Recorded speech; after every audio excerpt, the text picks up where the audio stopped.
বৌদি বৌদি। কি হয়েছে ঠাকুরজি, আবার ঝামেলা করে চলে এসেছো? না না বৌদি, আমি ঝামেলা করে আসিনি, দাদা রাস্তায় অ্যাক্সিডেন্ট করে একদম মারা গেছে।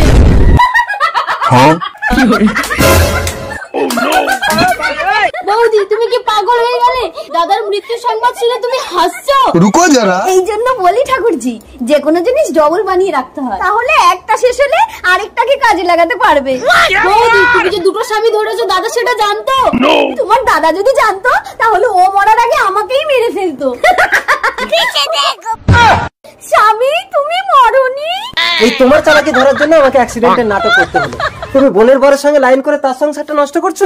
চুপ কর বোন, কোথায় লুকিয়েছো? ডাকো ওকে। এই খচ্চর, এই খচ্চর, তোকে দে এক থাপ্পড়। এই বাড়ি চলো। No, no, no.